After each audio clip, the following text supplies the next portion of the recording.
Rubén Sarasúa Rocha. Él ha sido procurador general de justicia en el Estado, ha sido senador de la República y ahora presidente estatal de Unidad Revolucionaria del PRI. Pues le damos a usted la bienvenida, licenciado. Muchas gracias por estar aquí. No, hombre, por el contrario, amigo José, usted sabe que encantado estar con ustedes y en este medio de comunicación tan importante para nuestra tierra, Nuevo León. Licenciado, pues no hace mucho, estamos hablando de un mes aproximadamente, rindió usted su protesta aquí en el Estado como presidente estatal de Unidad Revolucionaria del PRI, y antes allá en el Distrito Federal. Sí, efectivamente, fuimos convocados al Comité Ejecutivo Nacional la mañana del 5 de febrero del presente año, y en la presidencia todos quienes nos distinguieran con este honroso cargo dentro del partido en esta organización adherente al PRI, rendimos la protesta y posteriormente nos trasladamos aquí a Nuevo León, y aquí nuestro presidente nacional, compañero senador de la República, Humberto Roque Villanueva, vino con el equipo que integra el Comité Ejecutivo Nacional a darnos ya posición y a tomar la protesta aquí en el Estado. Bien, licenciado, pues, ¿cuáles son los retos de Unidad Revolucionaria con miras al proceso electoral del 2015, licenciado?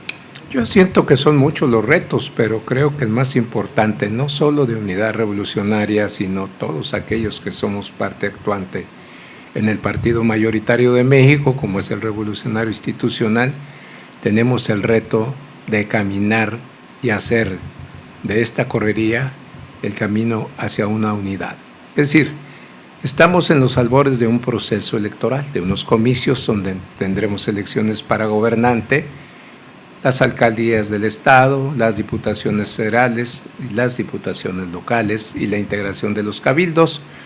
Y siento que en estos momentos, ya el fervor se encuentra en el partido, se encuentra en los partidos de oposición, la comunidad ya habla acerca de lo que puede suceder a corto plazo, los medios de comunicación toman cada quien su rumbo en torno a un proceso eleccionario.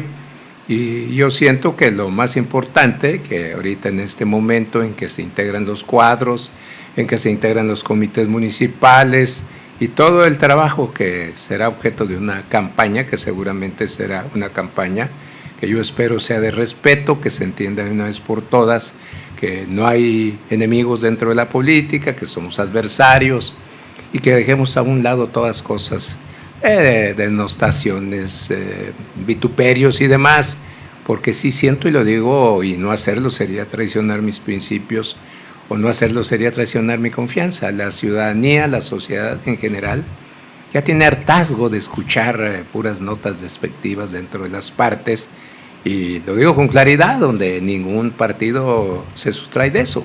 Ojalá y se entienda que de una vez por todas habríamos de convertir esto en una fiesta cívica y en una nueva etapa en donde la cuestión de conducta en torno a lo electoral sea sin ningún problema de esa naturaleza, de no hacer personales unas campañas que no tienen otra finalidad que lograr preservar lo que se tenga o alcanzar lo que perdimos y lo que no se ha tenido. En esta jornada electoral, licenciado, tenemos un nuevo ingrediente. La equidad y género, 50 mujeres, 50% mujeres, 50% hombres. Si mal no recuerdo, licenciado, cuando usted fue procurador allá, nada que ver con la política, claro. Pero hablar de Martínez Domínguez y no hablar de política, pues es como no hablar de él. Pero yo me acuerdo que allá Olivia Chum Vázquez fue diputada local y ya apuntaba a don Alfonso a darle un lugar en la política a las mujeres. Mire, hay un libro que fue elaborado en 1968 por el Sindicato Nacional Petrolero, el que seguimos consultando y muchos abrevamos de ese libro, pero sobre todo la sabiduría de uno de los más grandes políticos que ha dado el sistema mexicano. Y puedo afirmar categóricamente, único en toda su historia, que ocupara cinco liderazgos nacionales. Ese fue Alfonso Martínez Domínguez. Precisamente al estar al frente de la FESTE Nacional, de la CNOP Nacional, del PRI Nacional, de 2 estados, y fundamentalmente este sistema político, Pepe, tiene una gran memoria histórica, pero muchos tratan de evadirla y otros tratan de ignorarla. Ese quinto liderazgo nacional fue el que ocupó Alfonso Martínez Domínguez, y ser el primero en toda la historia de la vida política de México en abrevar la presidencia de la Cámara de Diputados, Cámara que por primera vez se convertía en pluripartidista, ¿sí? A donde se convocaban todos los partidos y en donde participaban de los 4 partidos que había, con el liderazgo de Lombardo Toledano en el Partido Comunista, de Cristian Ibarrola, brillante panista, al Frente de Acción Nacional, del general Juan Barragán por el Partido Auténtico de la Revolución Mexicana y Alfonso Martínez Domínguez por el partido. ¿Qué ha sucedido, Pepe, a través de la historia? Ya que habla usted de Alfonso Martínez Domínguez, a la llegada de él aquí como gobernante, él de origen dio a conocer cuáles eran sus grandes preocupaciones. Una de ellas cuando afirmó como lema de su campaña que los únicos privilegiados en este estado iban a ser los niños. Y si usted recuerda que la compañera Olivia Chum fue diputada, yo quiero hacerle del conocimiento al auditorio que todos ustedes tienen, a la ciudadanía en general, pero Alfonso Martínez Domínguez dio margen a que por primera vez en la historia la Cámara de Diputados fuera presidida por una respetable militante del Partido de Acción Nacional, en paz descanse, muy respetable, la maestra Consuelo Botello. Pero también Alfonso abrió cabildos y demás para que las minorías estuvieran representadas. ¿En razón de qué? Bueno, pues era un político de excepción, que venía con una carrera impresionante, con sus liderazgos nacionales, y que ese libro le destaca a usted en el 68, lo que Alfonso Martínez decía cuando la participación de las mujeres. Y espero recordarlo con exactitud, decía don Alfonso Martínez Domínguez, en los grandes movimientos de la vida política de México, siempre tienen esencia y presencia las mujeres, no solo porque participan en el desarrollo económico y político de México, sino porque donde quiera que las mujeres se encuentran presentes, ahí están representadas nuestras familias, ahí se representan a nuestros hijos, y finalizaba diciendo, ahí se representan con la presencia de las mujeres los más claros y limpios anhelos de que disfruta la paz esta gran nación mexicana. Las grandes reformas, Pepe, económicas, políticas y sociales, solo las podría construir un partido que, como el nuestro, el Revolucionario Institucional, contaba y contará por siempre con la gran mayoría de este pueblo de México. Una prueba evidente de ello es el PRI con un presidente quien da la participación a las mujeres en los comicios municipales, y esa gran participación de las mujeres hace posible que su mismo presidente, tanto Alemán como Ruiz Cortines, les otorguen el voto para que participen en todos los procesos municipales, estatales y federales. En ese correr de la historia, otro presidente vituperiado, en razón de más, pero contrario a que la historia a cada quien coloque en su lugar, otorgaba la primer decreto que hacía posible la presencia de esa Cámara Pluripartidista de México. Y en ese conservir de un pueblo impregnado de juventudes, otorgó el voto a los jóvenes para que participaran en los comicios. Antes de ese presidente, que fue en el caso de Gustavo Díaz Ordaz, los jóvenes no tenían participación. Y en ese largo caminar de la historia política vienen las representaciones minoritarias, cuando don Jesús Reyes Heroles, al frente de una secretaría de un partido, hace posible la presencia también de las representaciones. ¿Qué significa esto? Que la construcción de este país está hecho en manos, en el pensamiento y en la capacidad de gentes del Partido Revolucionario Institucional. La historia no se puede equivocar. Alfonso Martínez Domínguez decía con acierto, la verdadera sabiduría radica en el pueblo. Y es cierto. Y usted lo que son las cosas. Estamos hablando de un proceso que está a la vista. Estamos hablando de que ojalá y se cambien las reglas de juego en cuanto a animadversiones y demás. Pero ojalá y se cambien las reglas del juego para que después de un proceso eleccionario dejemos ya de hacerlos todos sin lugar a dudas, excepcionalmente llevarlos a litigio. Ustedes ven cómo sucede en otros países un proceso eleccionario y a la hora o a la media hora se están dando a nivel del mundo los resultados.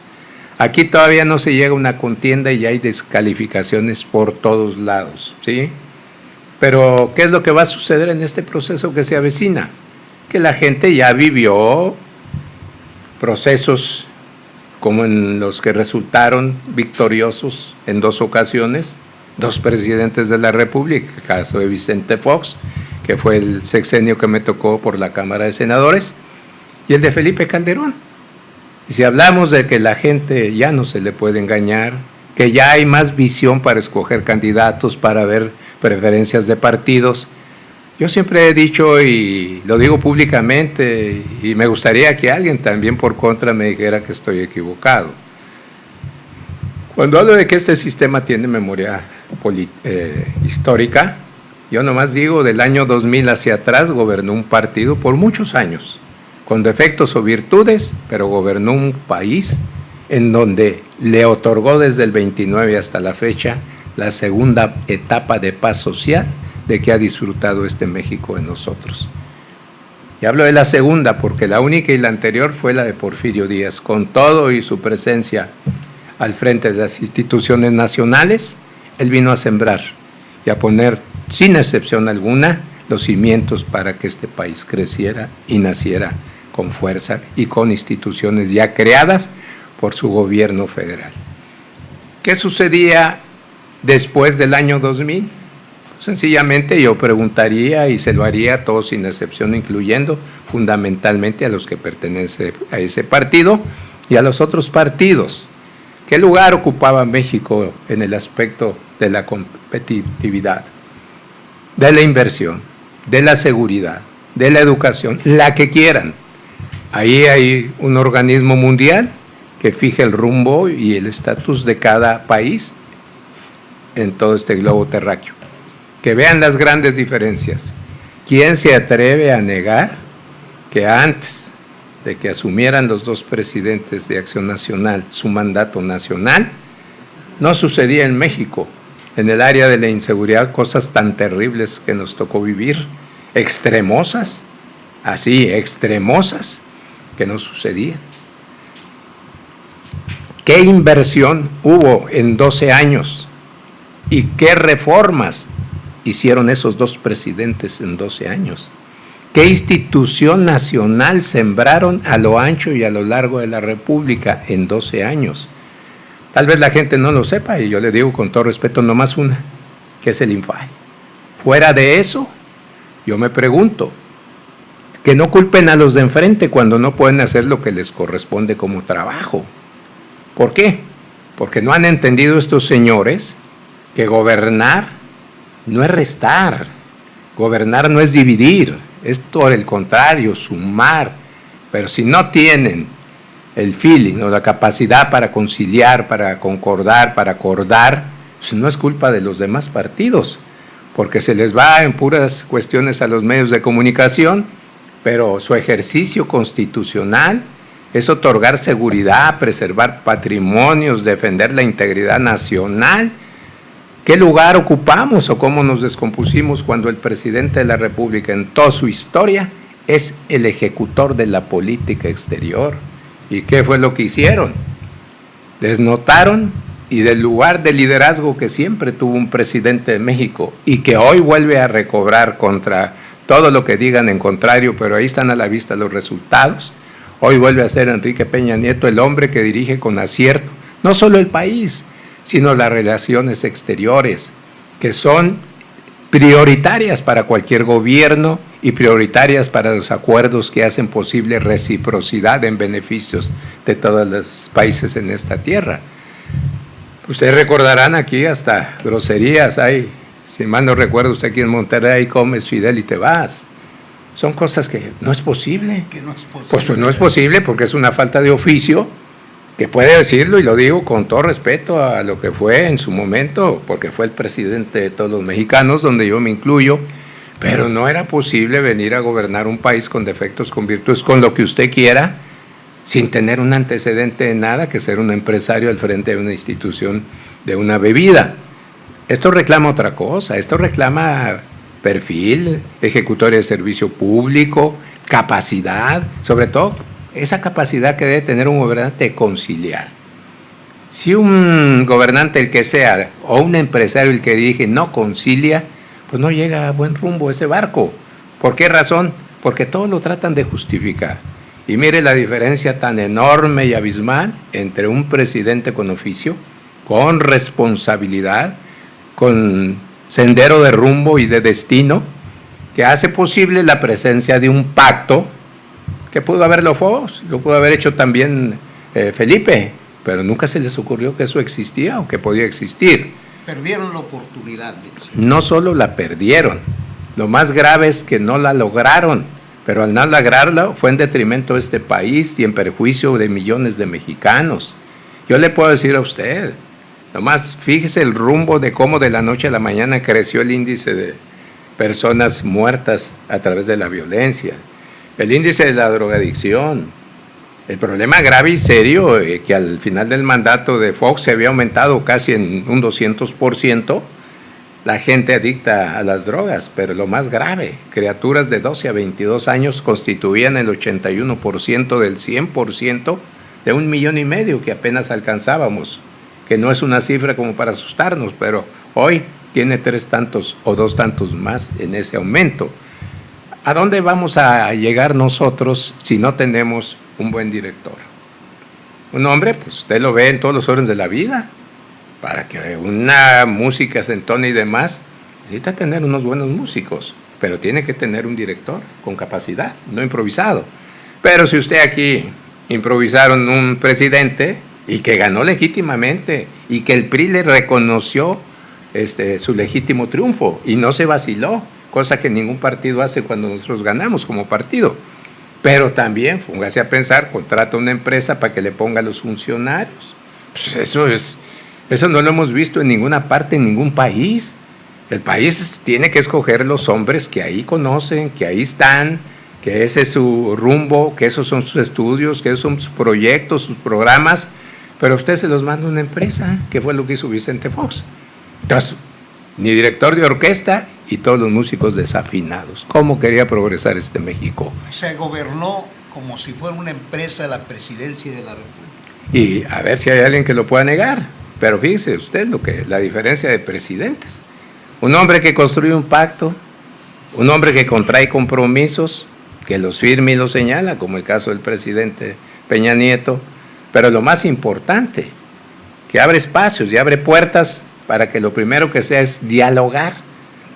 Los grupos parlamentarios de las distintas fuerzas políticas de México, los presidentes nacionales de todos los partidos, y en familia ellos construyan un pacto donde todos y cada uno diga, esto es lo que a mí me interesa, a mi partido siente que este es el sentimiento de la gente, y todos sin excepción, incluyendo los de Acción Nacional. Lo construyen, lo firman, lo dan a conocer públicamente, y de ahí se deriva algo que es para la historia y que dificulta que pueda suceder a futuro. Un presidente que lleva a cabo las reformas dentro de la Constitución que ni 5 sexenios habían podido realizar. Las razones las que usted quiera. Pero aquí están ya.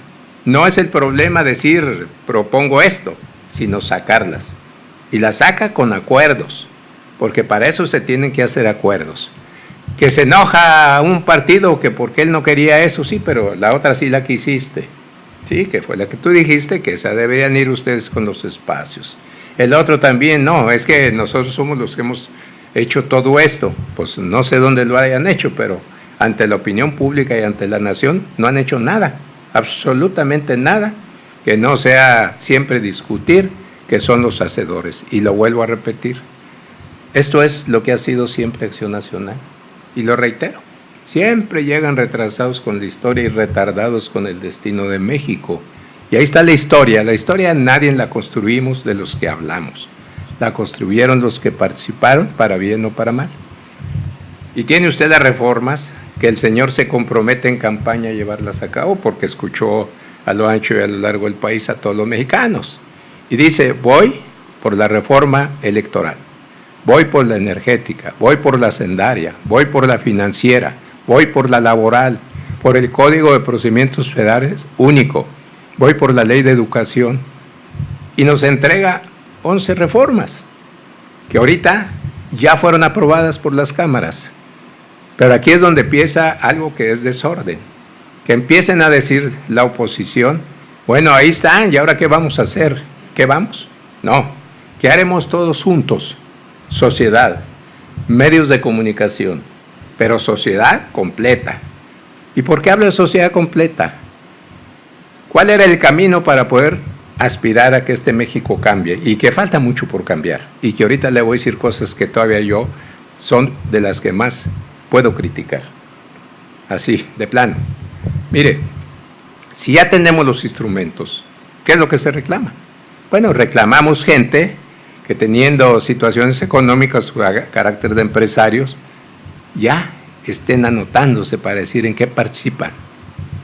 Que la gente con capacidad, el avance de la ciencia y la tecnología, tiene que tener en este país gente brillante para que entre a lo más importante, en la cosa energética, en la cosa educativa, en todo lo que significa números, hacendaria, transparencia, todo eso.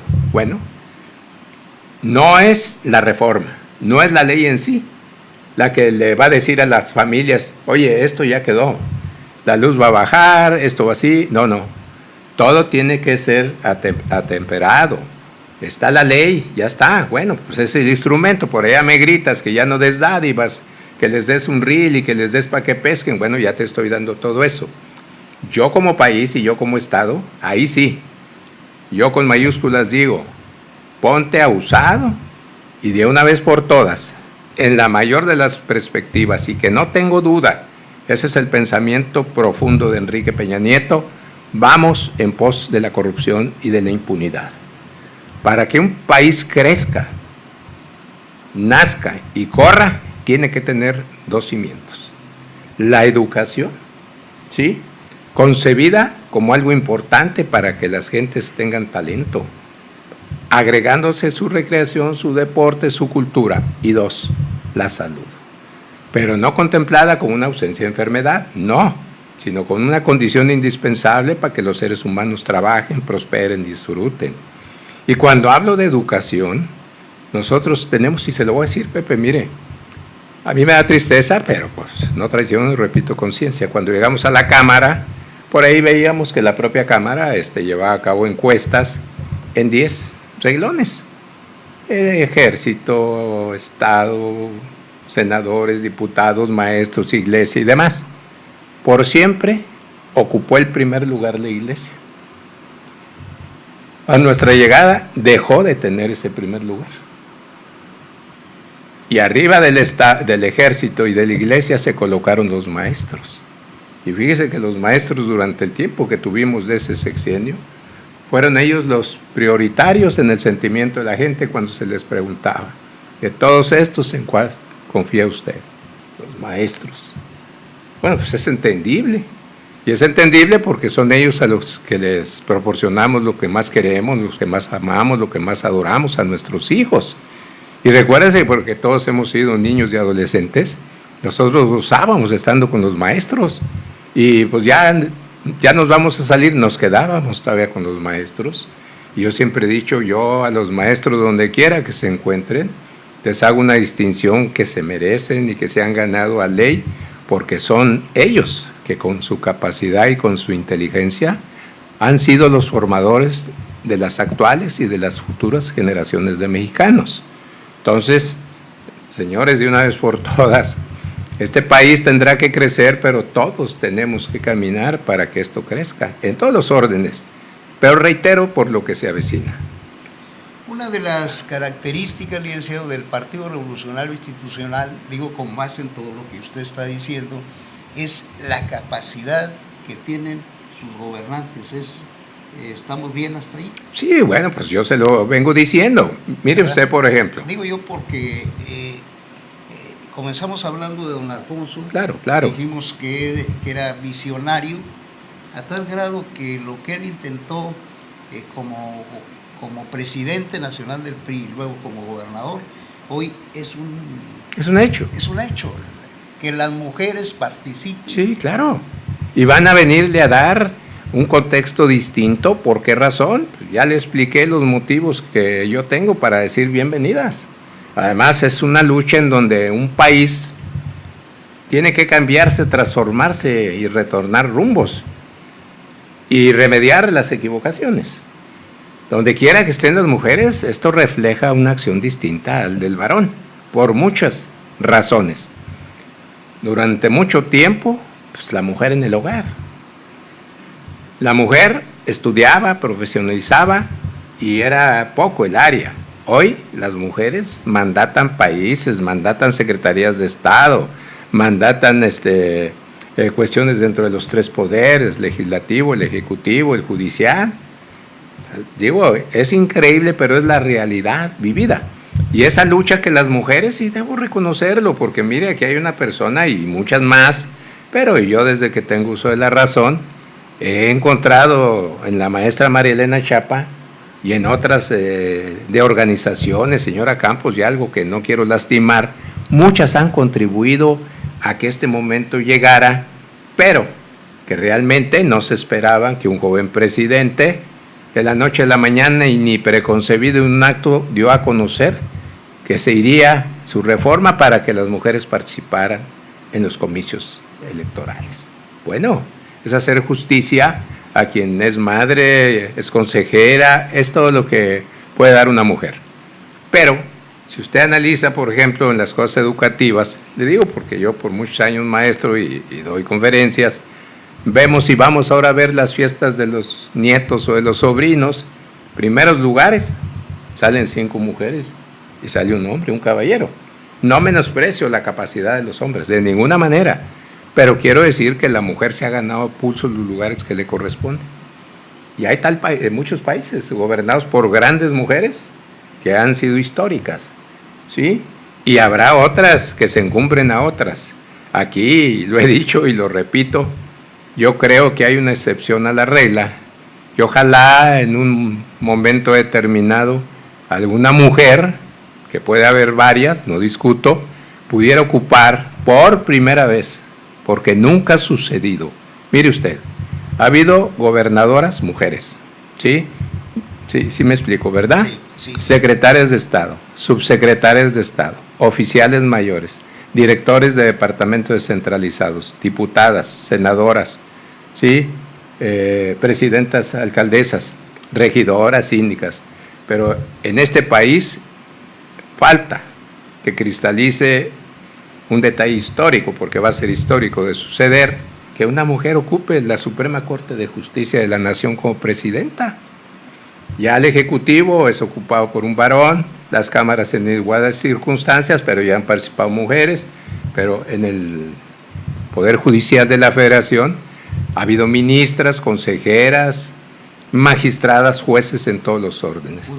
¿Podría haber una rectora en la Universidad Autónoma de Nuevo León? Claro, ¿por qué no? Repito, tienen capacidad para eso y para muchas cosas más. Pero todo tiene que irse, todo se renueva. El sistema, las leyes, los decretos, los autos, las sentencias, todos ofrecen reformas. Pero en este momento que es histórico para este país, que no se nos olvide que lo más importante es la unidad entre los mexicanos, la participación para hacer posible que estas reformas se lleven a cabo. Ahí están ya los instrumentos, ahora toca a los que van a participar. Por lo pronto ya ahí se ha escuchado que el presidente Peña Nieto dijo, la gasolina debe seguir aumentándose, ¿sí? Una vez cada mes. Y yo pregunto, para que sigo con la memoria histórica, ¿quiénes hicieron esa cuestión de que la gasolina se aumentara? ¿Fue el PRI o fue Acción Nacional? ¿Fue un presidente PRI o un presidente de Acción Nacional? Digo, si hay memoria, pues yo se los dejo de tarea para que me digan que efectivamente fue el PAN y que fue Felipe Calderón. Ahora también, ya dijo el presidente, largas distancias a partir de enero ya no cuentan, son, ¿sí? Por algo se tiene que, de la noche a la mañana no se puede conquistar ninguna cuestión en ninguna parte del mundo. pero sí son 6 años, de los cuales lleva un tercio, para que el presidente dé frutos en 2 años, en 3, pero antes de que concluya su mandato, ver que la luz ya no es un terror en el bolsillo de los mexicanos. Se tienen que construir tantas como muchas cuestiones alrededor del trabajador que repercuten en sus bolsillos. Y hay muchas maneras de hacerlo. En cuanto a lo que se avecina para decir que uno quiere el salario, otro quiere que se quiten, como dijo el presidente, los diputados plurinominales y los senadores, y los otros señores, no sé qué otra cosa pidieron los 3 partidos más importantes. Bueno, se tiene que analizar, pero que se analice con una finalidad propia de no ver quién ganó o quién perdió, no, a ver quiénes todos, Juan Pueblo, son los que ganan, y por ese lado irse en circunstancia de decir, se puede, pero se puede no con saliva, no con verbo, con las realidades de un sistema, con sus recursos económicos, con sus estatus financieros, pero no de la noche a la mañana quiera que se haga determinada cosa nomás porque se le ocurrió. Sí, en papel sí es muy cierto ahí, pero si alguien supiera alrededor de las finanzas, el país, los reclamos de todos los gobernantes, de todos los secretarios de Estado, de todos los delegados, y entonces creo que la conquista de este México que anhelamos para nuestros hijos, porque a lo mejor a nosotros ya nos tocó verlo, sea, pues hombre, más placentero, en donde toda esa cobija tape a todos los que reclaman y a todos los que necesitan. Que hay pobreza, aquí la hay, que hay distancia generacional en lo económico. Ese es el reto del presidente. Y el reto más grande son los servicios. Nos ha hecho una radiografía, licenciado Rubén Sarasúa, del sistema político mexicano, cómo fue en esos 12 años, cómo es actualmente. Claro. ¿Verdad? Y los resultados ahí se ven con estas reformas. Y lo van a ver, que no son mañana, no pueden ser. Pues, si pero ahí viene. No, ya están. Y se va a acabar eso de aumentar la gasolina cada mes. A partir de enero, y ya lo dijo el presidente. Y también se quita la cosa de la larga distancia. Bueno, cuando menos esos 2 billetes ya no van a salir del bolsillo. En algo se espera. Y son 2 años, no 12 de los otros señores, que fue todo lo contrario. Muy bien, licenciado, pues ahora quisiera preguntarle, licenciado, porque ¿quién no conoce al licenciado Rubén Sarasúa como un especialista en las ciencias jurídicas? Gracias. Yo quisiera preguntarle, licenciado, en una elección, armar un trabuco jurídico es fundamental, ¿sí o no? Sí, mire, hoy esta reforma del presidente Peña Nieto, lo hemos dicho, lo hemos comentado ya con los militantes, en su oportunidad, ya de voz del presidente de mi partido, del compañero Eduardo Bailey, ya se ha instruido a un ejército de abogados, pero que quede claro, no nomás para decir se contratan para defender el voto, no. Esa es una de las cuantas, no. Para que le diga a nuestra gente, porque la ley electoral viene muy en serio y muy bien armada. Y fíjese, no quiero ser mal agüero, muchas de las casillas pueden tener problemas si no se ajustan en estricto derecho a lo que hoy marca la ley electoral.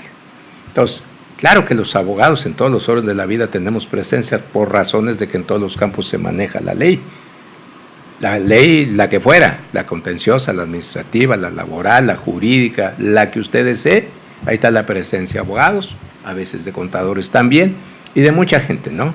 Pero ahorita lo que hay que hacer es darle limpieza, claridad al proceso, que ojalá, y es un sueño que yo veo inalcanzable, que el día del proceso electoral que se pudiera conocer a la brevedad posible los resultados, así como vemos que un presidente que pierde candidato allá, apenas conoce y se va a buscar al señor de enfrente y echa ahí un discursito y pide a todos que se unan al que gana. No es fácil porque a través de toda la historia pues hemos visto que todos los presidentes, todos, fíjese sin excepción, antes de la llegada del partido, cómo llegaron al poder, a través de las armas, de las traiciones, de la sangre, de los muertos, y tuvo que venir el año 29 en que nace mi partido, ¿sí?, para que se den ya otras condiciones. Y durante todos esos años de los que tanto se lamentan los que son de otro partido, y alguno que otro medio de comunicación, pues se permitió que este país transitara a través del cuerpo de leyes, ¿sí? Este no es el México que conocimos del 29, ni del 40, ni de los 50, hasta la fecha. Este no es el México que tenía aquello con lo que hoy cuenta. Hoy usted ve millones de kilómetros de carreteras sembradas, miles de escuelas en el país, sembrados hospitales, sembradas todas las instituciones nacionales a lo ancho y a lo largo de la República. Y yo pregunto, ¿qué no las sembró el PRI? ¿O hay alguien que me diga, aparte de los que sí son pudientes en lo económico, quién no estudió en las escuelas sembradas por el PRI? No hablo de los actuales, hablo de sus ancestros, sus tatarabuelos, de los abuelos, de sus padres. ¿No se fueron a curar a un seguro social?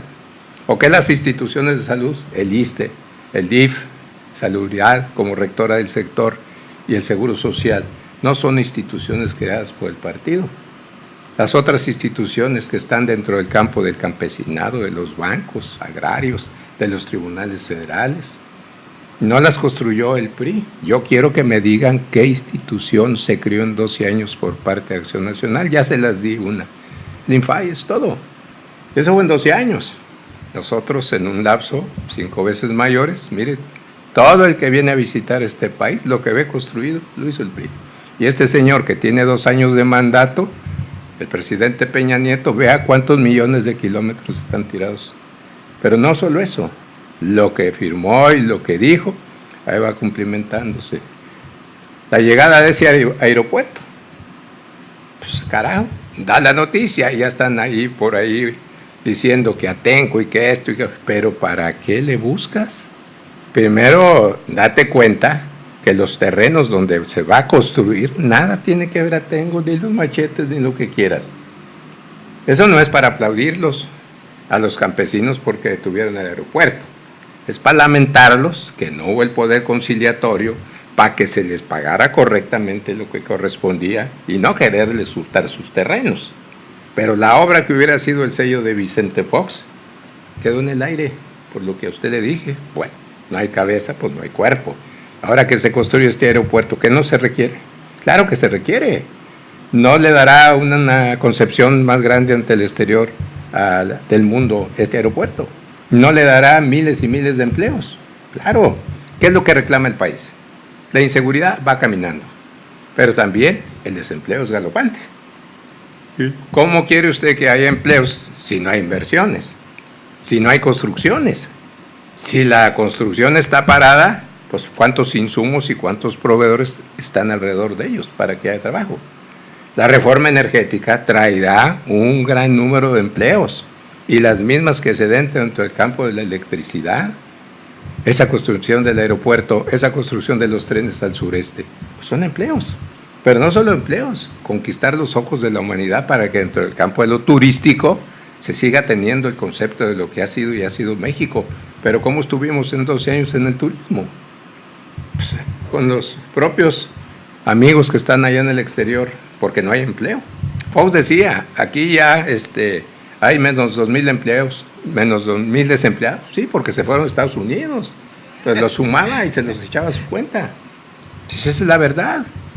¿Qué áreas de trabajo abrió Vicente Fox?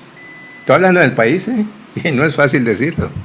Oiga, licenciado, aparte de su formación profesional y política, yo quisiera preguntarle, ¿la influencia de don Alfonso Martínez Domínguez fue determinante de su vida política?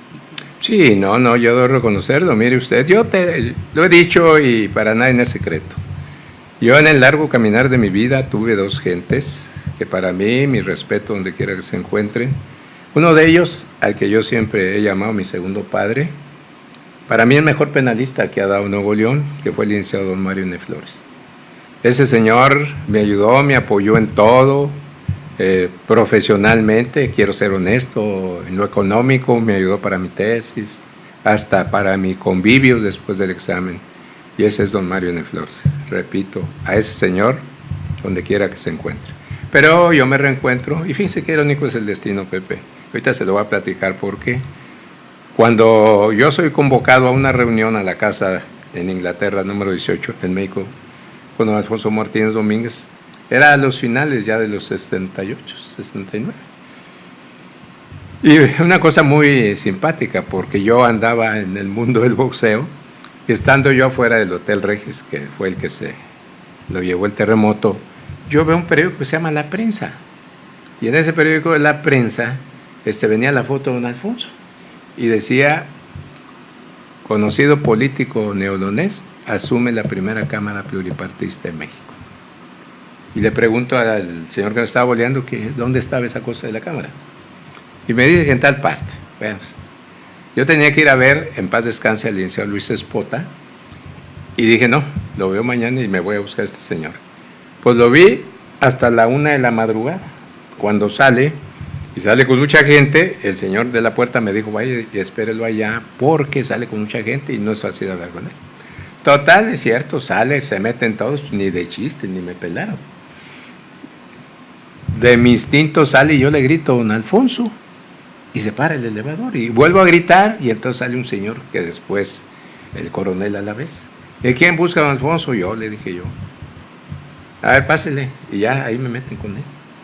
Ya le digo, oiga, pues yo no sé nada de política, yo ando aquí por otras cosas, y yo como buen albañil saco ese periódico de mi bolsa, y le digo, mire, aquí viene usted, yo no sé ni qué es pluripartidismo ni nada, pero soy de allá de Monterrey, soy de Nuevo León. ¿Y qué estudias? Estoy recién abogado. A ver, coronel, dele una tarjeta. Y me da una tarjeta, fíjese, a mí. Y ahorita, ¿para dónde vas, muchacho? No, aquí al hotel mío. ¿En qué andas? No, aquí tomo un carro. Y le dice al señor que uno de los muchachos me lleve ahí y que me espera a las 8 de la mañana en su casa. Y lo digo con todo respeto, yo nunca supe que se levantara esa hora después. Y entonces yo llego y me abre una ventanita a una de las sensei y le digo, vengo a ver a don Alfonso Martínez Domínguez, ¿para qué lo quieres? Pues me dijo que aquí a las 8, ahorita. Me cerró y no me oía. Hasta las 11 de la mañana de ese día venía un señor general, ¿sí?, con un grupito de personas. Pues yo dije, aquí me cuelo, y me colé. Pero ya no estaba ese tipo ahí. Ya estando adentro, me pone ese coronel a la vez en una de las oficinitas ahí, de que él tenía un como pasillo y había varios lugarcitos. Y como a la 1 de la tarde sale don Alfonso con esa gente y donde regresa, ¿qué pues, muchacho qué estaba haciendo ahí? Le dijo, pues usted me dijo que a las 8 de la mañana viniera a almorzar. En ese momento me presenta a los dos primeros personajes, que a lo mejor usted se acuerda de uno de ellos. Era en ese entonces el secretario particular de mi general Marcelino García Barragán, y después fue secretario de la Defensa Nacional con el presidente López Portillo, y el otro fue Jorge de la Vega Domínguez. Yo creo que él ya tenía el proyecto de ahí de la Cámara, porque además así sucedió. Se venía el relevo del licenciado Carlos Alberto Madrazo, provisionalmente se ponía el doctor Lauro Ortega, que era el secretario, y enseguidita se vino Alfonso Martínez Domínguez, que fue donde nos toca el caminar con el presidente Luis Echeverría, cuando el presidente del PRI era el jefe de la campaña presidencial. Total, de ahí me despido de él y entonces ahí me hace una encomienda, en paz descanse, para que yo participara apoyando a un padre Severiano Martínez con insumos de comida y X circunstancias. Y así se vino nuestra amistad. Y así empecé yo a platicar con él. Después se viene su decisión como candidato a gobernador del estado, y me incorporo con gente grande alrededor de él, como era Pedro Quintanilla, don Francisco Cerda, don Graciano Bortoni, don Hernán Rocha, pues pura gente buena y limpia, ¿no? Y pues ahí llego con él, y pues me da la honrosa y nada fácil ocupación, como lo era procurar la justicia en Nuevo León, y a mucha honra haber pertenecido a su gobierno para mí es un privilegio. A lo ancho en México, todos los senadores sin excepción me compartían conmigo la admiración a ese personaje. Y había muchos de ellos que habían sido colaboradores de él en sus distintos cargos públicos ahí en México. Entonces, son gente que dejan huello, ¿no? Muy bien. Oiga, licenciado, usted tuvo que entrar al relevo del licenciado Canavati en el Senado de la República. Sí, afirmativamente. ¿Verdad? Pero ahora le pregunto yo, como periodista, al licenciado Rubén Sarabia. Sí, claro. Si el licenciado se ve en la boleta electoral del 2015. Mire, yo creo que Mire, se critica mucho que por qué andan muchas gentes, que han muchos candidatos. Yo creo que no deben ser objeto de crítica. Todo ser humano que participa en política tiene legítimo derecho a aspirar. Pero una cosa es la aspiración, que es legítima, y la otra es la ambición, que es totalmente distinta. Yo creo que no quiero equiparar cosas, pero me llama mucho la atención esa pregunta y menciona usted a Ricardo Canavati. Ahí faltaba el episodio de un agente al que he llamado toda mi vida mi hermano en amistad. Espero que él sea recíproco, porque no tengo ni tela de duda que es lo que ha significado la amistad entre nosotros y entre nuestras familias. Él estaba encumbrado fuertemente con el presidente, candidato a la presidencia, Paco Labastida Ochoa. Se recordará que él se viene de presidente del PRI y entonces me convoca para que yo sea diputado federal. Me ofrece la diputación federal y yo le digo, mira, compadre, pues ahorita estoy, pues no digo que en el pináculo, pues no soy ninguna perita en nada, pero mi profesión, a la prácticamente salida de don Mario N. Flores, pues yo heredo, pues repito, no el lugar, porque ese lugar no lo ocupamos nadie, pero el que mucha gente me conociera a través de ese gran señor. Ya para finales, ya el 10 para las 12, me dice, bueno, vete a diputar local. No, fíjate, lo agradezco mucho. Cuando de México yo me entero que viene al Senado de la República, yo voy y lo busco y le digo, oye, compa, como no me hablaste, pues aquí estoy. Llévame de segundo a bordo. ¿De suplente? Me dijo. Sí, de suplente llévame. Pero si te ofrecí la propietaria, la federal y la pues llévame de suplente. Y total, al cuarto para las 5 de la tarde, ahí yo tengo las fotos de la protesta, soy el único que no traigo traje porque de ahí nos venimos, y le hablo yo a este muchacho Héctor Arredondo Cano y nos vemos ahí en el sótano del PRI. Ahí llega Canavati, lleva a Elenice, su hija, y a Elenita, y yo ya me acerco a ellos con Arredondo y nos subimos ahí, y en media hora ya estaba yo tomando la protesta. Así caminan las cosas, se vienen las circunstancias, y entonces se viene él como presidente municipal, ¿sí? Y acuérdese, la presidencia de 3 años, y la senaduría que me tocaba todavía eran 4 años, 8 meses. Y entonces me dice, oye, compadre, pues qué bueno que te quedaste. No, le dije, ya la tenía planeada. Yo te iba a mandar a la alcaldía y me iba a quedar con tu senaduría. Él se lo puede decir que no estoy mintiendo. Entonces así llegué yo. Ahora, ¿qué es lo que yo aspiro? Aspiro a que todo salga bien. No tengo duda que va a ser.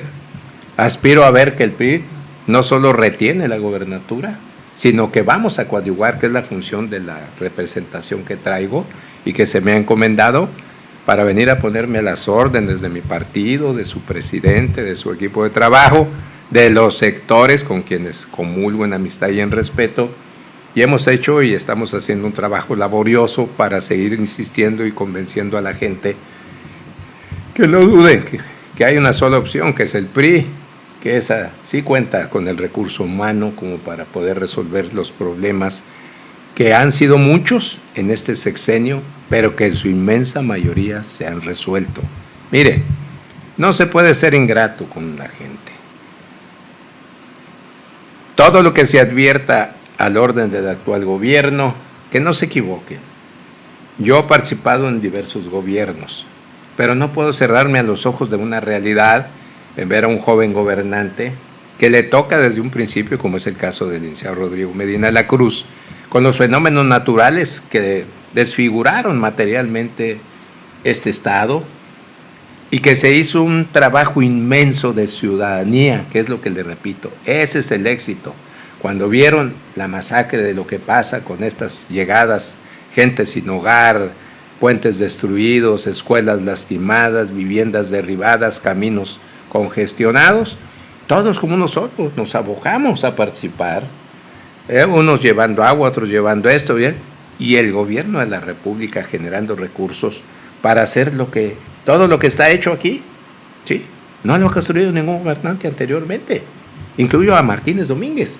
que fue el gobernante que le vino a dar la paz y la tranquilidad social que no tenía este estado, que vino a cambiarle el perfil urbano a la ciudad, que vino a construir obras que antes fueron objeto de burlas, porque no era la presa de Cerro Prieto, era de Perro Prieto, en un medio de comunicación, y que hoy se bebe de agua todos los días. De una macroplaza que ahí por medio año que la estuvimos derrumbando, ahí le dijeron hasta no sé qué cuántas cosas, y luego me dio mucho gusto, no que estuviera terminada, sino ver a los críticos destructivos ahí con los nietos y jugando con los hijos. Pero ¿por qué no se han dado cuenta toda la obra que está? ¿Quién le construye un metro? ¿Quién le construye lo de las este paseo de Santa Lucía? ¿Quién le construye lo de Ecovía? ¿Quién le construye todas las obras que ha traído de inversión? Y lo que ha hecho y lo que va a ser posible con la reforma energética. Este es un estado que ustedes, ojalá pasen los años y se acuerden que un día yo lo platiqué en su programa, en su medio de comunicación. Este es un detonador brutal en el campo energético por nuestra presencia, por nuestra capacidad instalada, por la cercanía a Cuenca de Burnos, por la instancia petrolera, por el gas, y verán ustedes lo que va a hacer esto. Y habrá municipios, como el caso de Pesquería, y otros, que puede ser Juárez, puede ser Cadereyta, o detonar hacia el norte o hacia el sur. Este estado va a ser un estado de privilegio, y es de privilegio porque tiene esa capacidad instalada, pero tiene capacidad en sus gentes. Y este ha sido un gobierno que ha hecho una obra brutal, brutal. Licenciado, se nos ha consumido la primera hora. Si no tiene ningún inconveniente, vamos a una pequeña pausa. Y si tiene tiempo, acompáñenos otro rato. No, encantado. Entonces vamos a una pausa y retornamos. Sí, señor.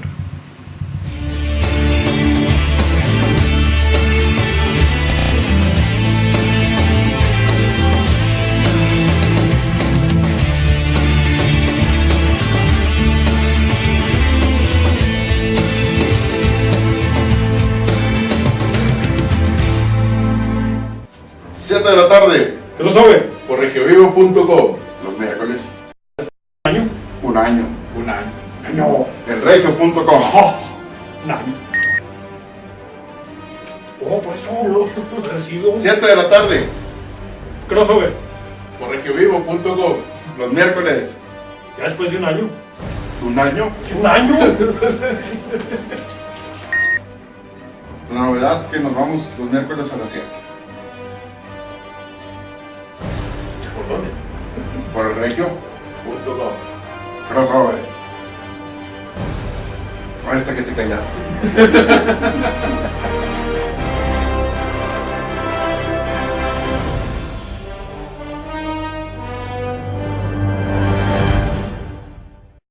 Te invitamos todos los miércoles en punto de las 5 de la tarde a que te conectes a nuestro nuevo programa Draft Leaders a través de www.regiovivo.com. Los mejores momentos, las historias más importantes del fútbol americano de México y el mundo las tendrás con nosotros aquí en regiovivo.com. Draft Leaders. Te esperamos. Hola, soy Mauricio Reyes. Te invito todos los lunes de 1 a 2 de la tarde al programa Finanzas al Descubierto por elregio.com, en el cual abordaremos temas de decisiones empresariales y personales. No te lo pierdas. Te invito todos los lunes de 10 a 11 de la mañana, aquí por regiovivo.com, a que hablemos de arte con Francisco Gutiérrez, tu servidor, en donde tendremos entrevistas y reportajes de artistas nacionales, locales e internacionales.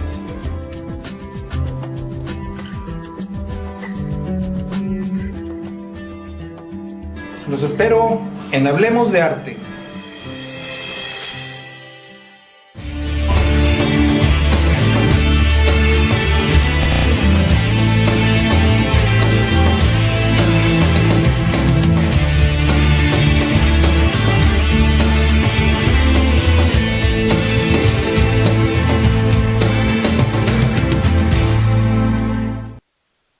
Bueno, pues ya regresamos a esta segunda hora de entrevistas dominicales.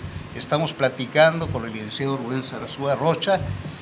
Y bueno, después de todo este recorrido que hicimos ya por los 12 años, la escena trágica que algunos han dicho de esa manera, algo de lo que ha hecho el presidente Enrique Peña Nieto en muy poco tiempo. Hemos hablado de Alfonso Martínez Domínguez, hemos hablado de toda la trayectoria del licenciado Rubén Sarazúa, que también fue delegado regional, ¿verdad?, sí, del ISSSTE en varios estados de la República. Y bueno, licenciado, nos fuimos muy planitos, sin ninguna sonrisa, sin nada, ¿verdad? Así es que yo quisiera, licenciado, creo que hay por ahí muchas anécdotas, digo, porque a mí me tocó ser reportero de la fuente de gobierno cuando sí, usted fue procurador general de justicia en el estado. ¿Hay alguna anécdota allí con respecto a alguna postulación a sí, la alcaldía de Monterrey? Estamos hablando ya de la década de los 80, licenciado. Sí, sí, a los principios de los 80. ¿Por qué no nos cuenta esa? Fíjese que le voy a comentar un detalle muy interesante. Yo llego primero como subprocurador general de justicia en el estado, y a un gran señor lo nombra don Alfonso procurador, al licenciado don Pedro F. Quintanilla. Un hombre maravilloso, extraordinario, fuera de serie. Y resulta que a los 25 días llama por la red don Alfonso y me dice, él me decía siempre joven procurador, se me vienen en una hora usted y Pedro aquí a mi oficina. Para eso yo soy honesto, yo me iba en las noches para ver lo que se ofrecía y yo mismo le decía a don Pedro, si hay alguna cosa yo le llamo. Porque para nadie es desconocido, o a los jóvenes que hoy militan ya en partidos y que ellos son parte de esta sociedad actuante, el horario de Alfonso Martínez Domínguez, no había horario. Por ejemplo, la Procuraduría de 24 horas. El señor se iba normalmente entre 1 y 3 de la mañana, pero cuando salía, lamentablemente para la Procuraduría, él colocaba su carro en la planta baja, entonces necesariamente pasaba por la oficina mía para irse o para llegar.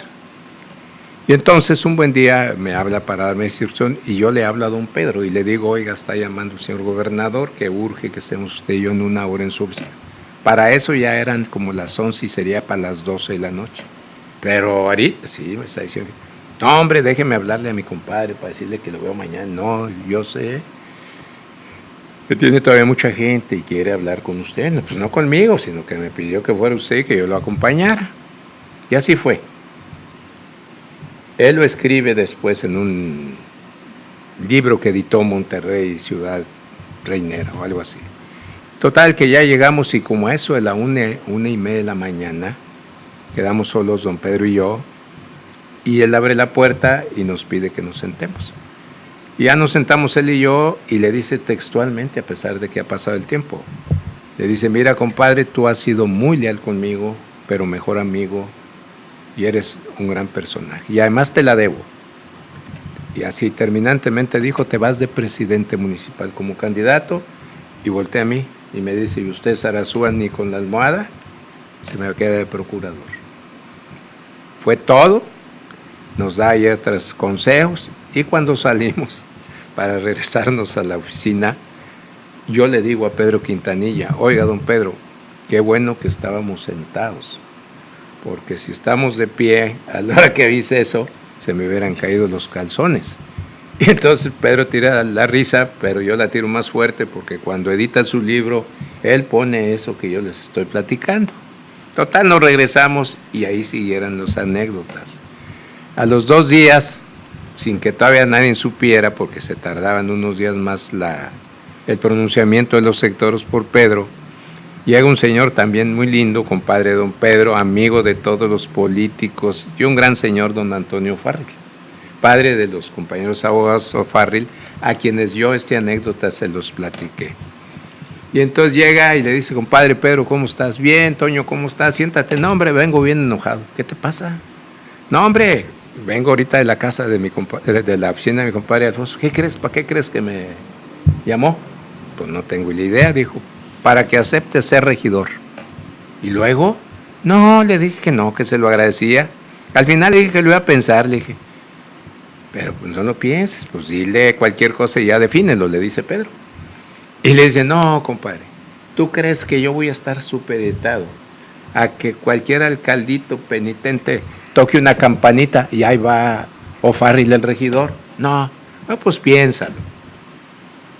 Se hace el pronunciamiento de Pedro Quintanilla y les juro, llega don Antonio O'Farrill y pone una campanita en el escritorio de don Pedro ahí en la programa y dice, mira, compadre, aquí te traigo la campanita y dame una cachetada por hablador. O sea, nosotros ya sabíamos que iba a ser Pedro, ¿no? Él y yo exclusivamente, así como les digo categóricamente. Total, pasa ese asunto y ya se va el señor para allá. Y de esas cosas puedo platicar. En una ocasión me habla el teniente coronel Rosales Freire y me dice, oiga, procurador, don Alfonso lo quiere ver a usted a las 8 de la noche. Sí, señor. A las 8 llego, no había nadie, absolutamente nadie, y me dice, ya está don Alfonso esperando. Yo entro a la oficina del gobernador, él abre un cajón de escritorio y ahí veo que trae 5 nombres. Yo soy uno de ellos. Y puedo dar los nombres por respeto, unos ya murieron, alguno de ellos todavía ahí está, y me refiero con mucho respeto a don Hernán Rocha, a los que traía considerados para ser candidatos a la alcaldía a suceder a Pedro Quintanilla. Y ya empieza a platicar y me dice, ¿qué opino de la administración de Pedro? Y le digo que bien, pues gracias a que lo había apoyado como gobernante y como institución. Y de las demás gentes, pues yo pues veía con extraordinarios buenos ojos, era una obra de gobierno municipal, pues se reclamaba también de capacidad de gente que tuviera capacidad en el urbanismo, en todo lo que significa la obra. Y yo decía, pues ahí tiene que haber continuidad en mis adentros.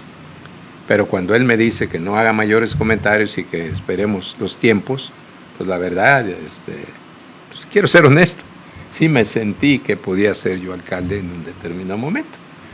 Pero sin embargo no sucede así, porque nosotros nos reíamos, sobre todo yo era el que más le echaba roña a mi socio, y decimos socios porque intervenimos en la cosa de la macroplaza, Óscar Herrera Hoskin.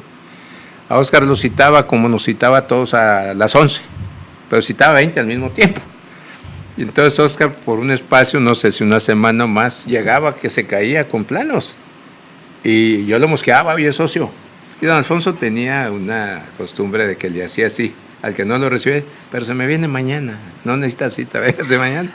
Y así trajo al socio una semana. Y entonces yo recibo una llamada en la noche que esté en la oficina un sábado, y usted es testigo de esto que le voy a platicar, un sábado en la mañana, y entonces cuando yo llego ahí me encuentro, el único que no fue, si mal no recuerdo yo, fue uno de los secretarios a los que él llevaba en la hojita y no se presentó. Y estábamos ahí, el que estaba en Comerrey, Domingo Treviño, X gentes, ¿no? Y sucede que entonces de repente don Alfonso me dice, a ver usted, ordéneme. Dijo, ahí están los medios de comunicación en la mesa de trabajo. Salga usted y coménteles que los partidos se han pronunciado en torno al ingeniero Óscar Herrera Hoskin. Y a Óscar ya lo tenía él en una oficina del privado, que lo habían ido a encontrar, estaba en el Hotel Monterrey, y un compañero de medios de ustedes le dijo que ahí estaba y mandaron por él. Él acaba de tumbar el edificio Roberts del cine Elizondo. Bueno, sí. Y lo traen ahí y me dice, y usted comente que los sectores se pronuncian por la candidatura del ingeniero Óscar Herrera Hoskins.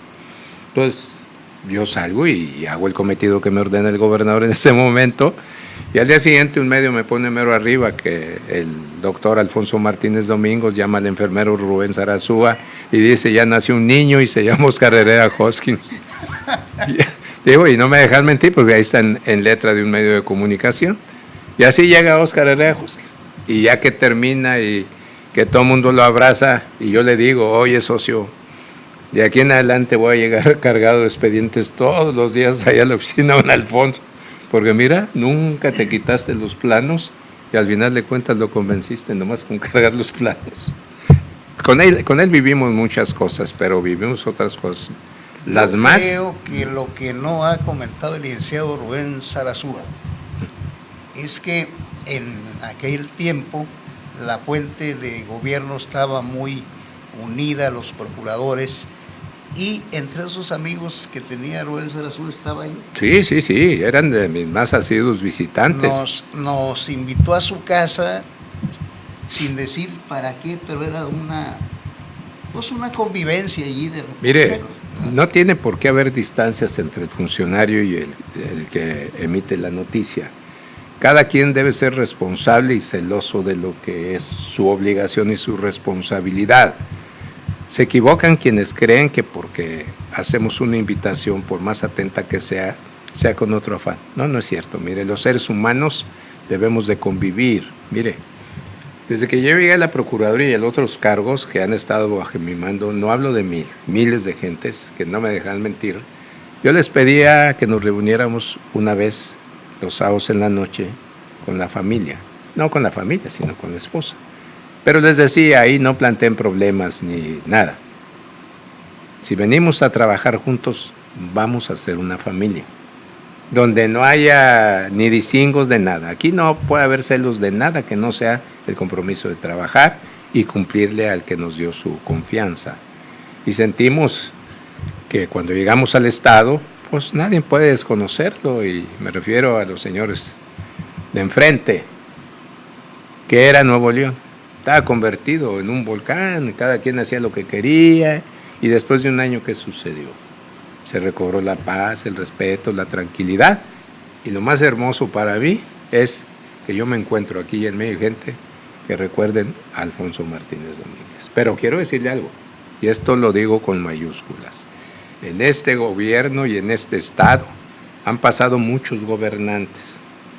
Todos y cada uno de ellos han escrito su historia, y a futuras generaciones les ha correspondido darles lectura. Todos en su tiempo ya la escribieron, y le quiero yo a usted decir, el solo trienio del exgobernador Sócrates Rizo García, que fueron 3 años, a las pruebas me remito, más obras, más inversión, más todo, que en los 6 años que tuvieron aquí 2 gobernantes Fernandos, con todo mi respeto a sus personas. Razones, no me corresponde a mí decirlo. La obra de Jorge Treviño, ahí está a la vista. La obra de este joven actual va a ser para muchas generaciones el volver a reconstruir un estado que materialmente fue destruido por fenómenos naturales. La inseguridad que recibe la transforma en hoy en una cosa que ya va tomando rumbo. Las inversiones jamás en su historia. Yo no quiero decir que todo es perfecto, puede ser perfectible. Que hay pretitos en el arroz, en un mundo convulsionado que hay de todo como en botica, vámonos por las sumas y las que más benefician. Y reitero, todo lo que haga el presidente Peña Nieto va a ser muy positivo, y tengan la completa seguridad. ¿Cuándo dejará de ser positivo este país? Cuando no se logre erradicar la impunidad y la corrupción.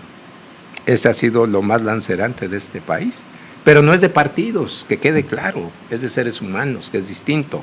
Bueno, pues, enjuíciese a quien corresponde, y tal vez errores de mi partido han sido esos, pero repito, este es otro México, esta es otra historia. El capítulo que vamos a ver el día 7 de junio próximo será un relevo de mandos, y tenga la certeza la gente que en ese relevo de mandos ahí estará pasando lista de presente los señores que van a gobernar y que serán del Partido Revolucionario Institucional.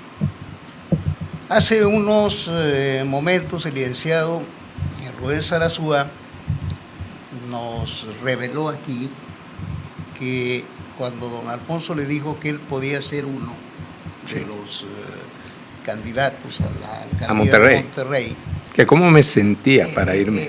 El licenciado acaba de decir que él llegó a creer que pudiera haber sido. Es que me despide y me dice, esto no lo platique ni con la almohada.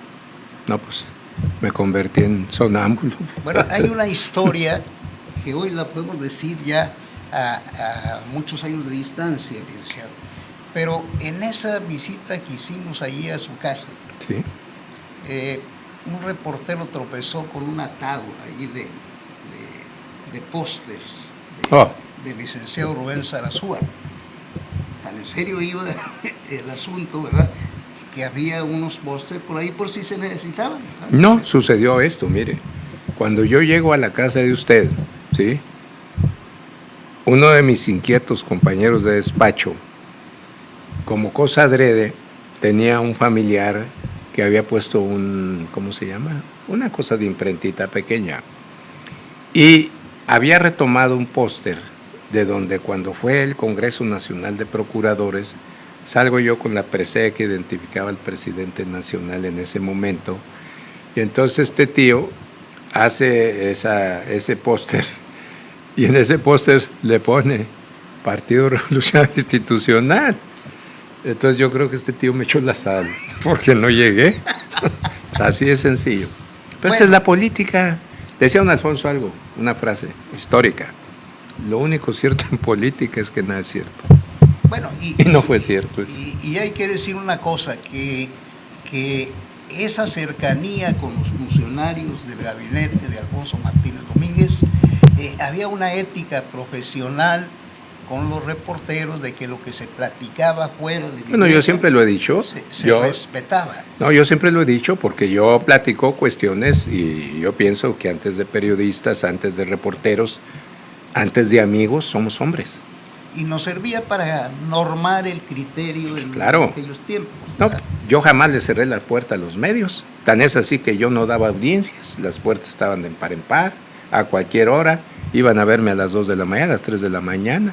Y no porque eran reporteros y me planteaban que había un problema, un accidente o algo, porque eran periodistas, yo les iba a negar. Para mí eran por encima de todas las cosas gente que cumpliendo con sus funciones, pues ¿quién no tiene problemas en la casa? Los tenemos, pero estamos para servirnos sin violentar la ley, sin lastimar a terceras personas. Pero que no se malinterprete, la amistad no está divorciada de ninguna de las actividades, por el contrario, la fortalecemos, pero haciendo lo que nos corresponde. A lo que voy, licenciado, es que hoy esas prácticas ya no se llevan a cabo. Mire, es como todas partes. Por eso vuelvo a repetir.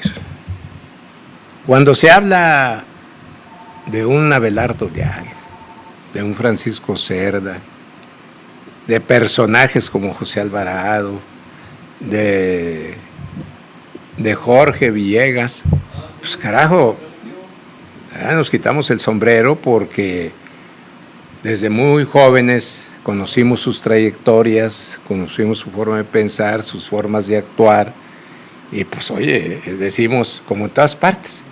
Usted, por ejemplo, antes veía que los procuradores todos tenían, el más jovencito, 60 años, 65 era la edad.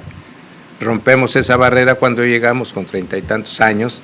Entonces decían, no, pues no va a servir, está chavo, detalles de esos. Pero se van cambiando las cosas. Los gobernantes, mírenlos. Usted ve a un gobernante de Estados Unidos, 70 y tantos años.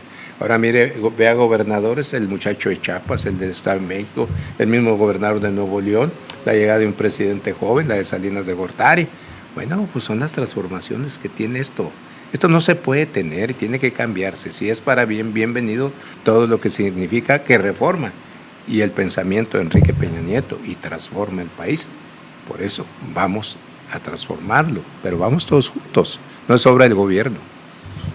Licenciado, vamos a dar paso a otro capítulo, a la otra cara de Rubén Sarasúa Rocha como procurador.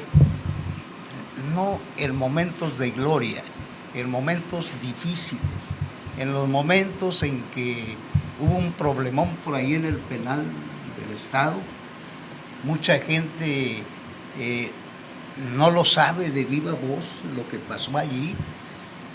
Y a ver si pudiéramos hablar algo de Fíjese, yo se lo quiero decir con todo respeto, no soy asiduo a callar cosas, pero hay momentos tan difíciles en la vida que cuando uno le toca estar en una función como ese caso particular, no es grato recordarlo, y digo no es grato recordarlo porque se vivieron cosas terribles, exageradamente difíciles, que vinieron a cambiar muchas cosas.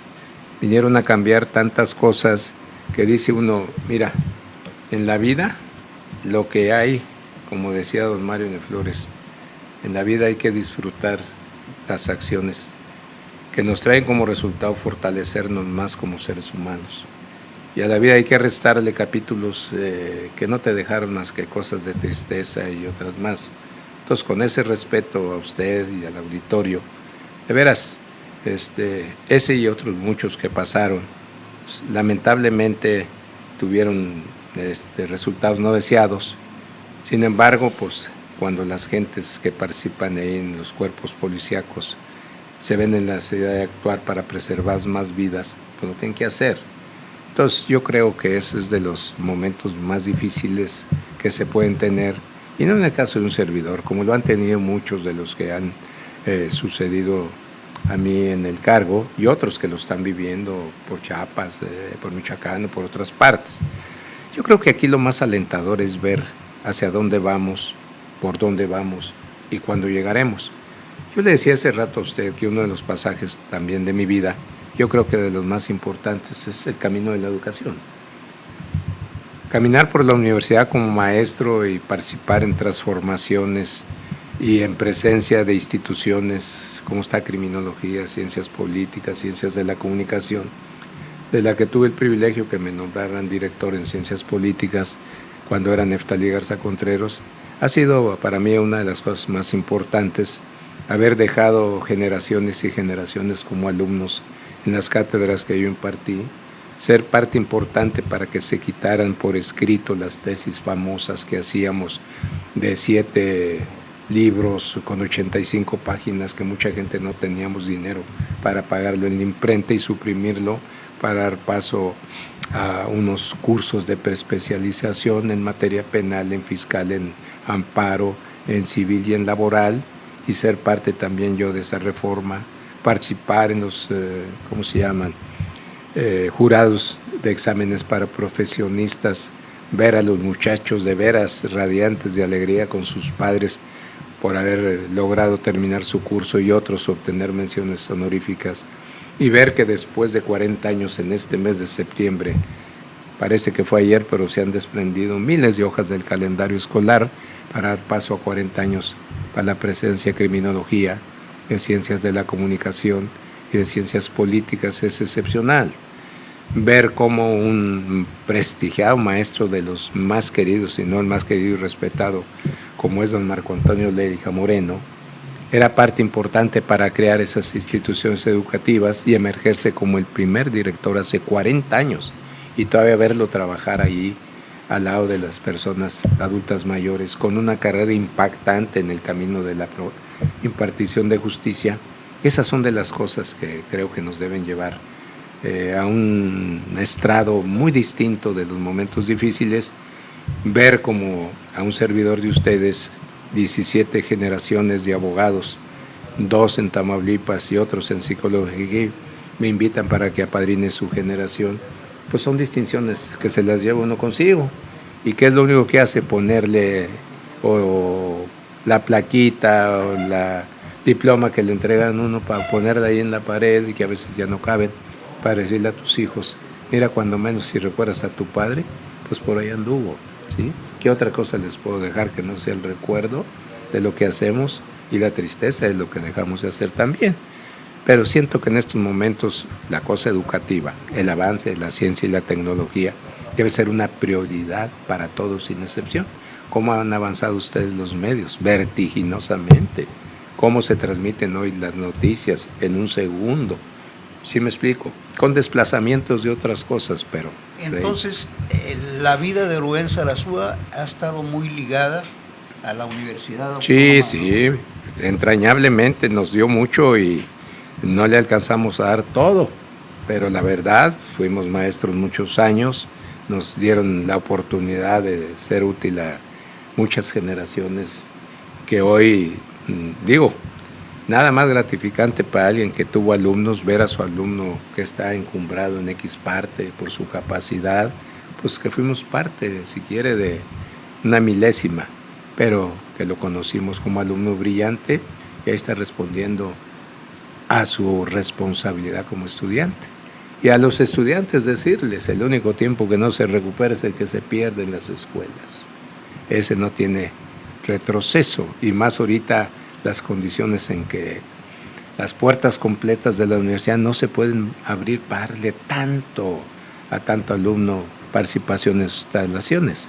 Pero mire, por ejemplo, el caso del actual rector y el anterior, yo estoy impresionado cómo crecieron en familia de estudiantes, cuántas becas otorgan, cuántas relaciones tienen de intercomunicación, gente que se va para allá a estudiar, gente que nos prestan para acá, los posgrados, este muchacho joven que llega a la Facultad de Derecho ya con temáticas del problema de las reformas energéticas, ya con cursos para especializar a los futuros.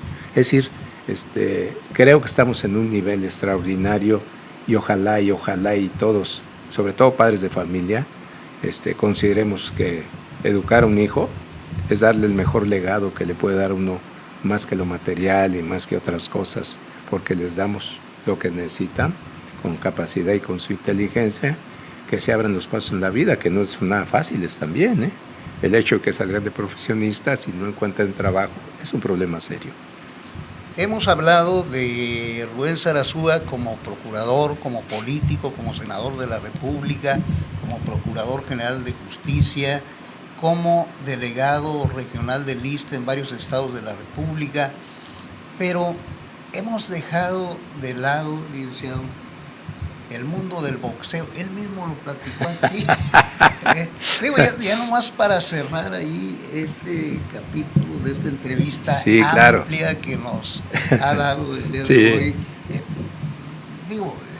También son experiencias. No, claro, mire, pues es que la vida, repito, es como botica y de todo. Pero déjeme decirle otra de las cosas importantes.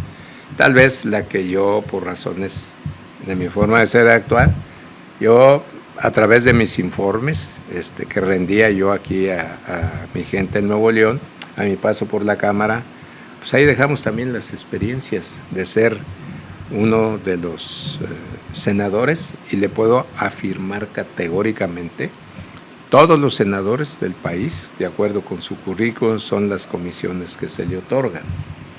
En las gacetas parlamentarias de que le hablo se puede constatar, pues si hubiera alguna duda, yo siento que no hubo ningún senador de los 122 que tuviera más comisiones asignadas por la directiva de la Cámara de Senadores. Su servidor tenía estudios legislativos primera, estudios legislativos segundo, seguridad nacional, gobernación, desarrollo territorial, problemas fronterizos, y de todos esos, y ciencia y tecnología. Nadie, creo, que tuvo ese número de esas. Pero dos de ellas, segunda legislativos y gobernación, fuimos los que más sacamos leyes que en ese sexenio cobraron vigencia. Y pocos o nadie sabe que nunca antes, a la llegada de nosotros, en la época de la Cámara del 2000 al 2006, jamás el Senado ni ningún senador había presentado un proyecto de iniciativa para otorgar derechos a las personas con discapacidades diferentes. Y es su servidor, Rubén Sarasúa, el que presenta esa ley que hoy cobra vigencia y otorga derechos a todas y cada uno de los millones de mexicanos que tenemos con problema de discapacidad. ¿Cómo llegué ahí?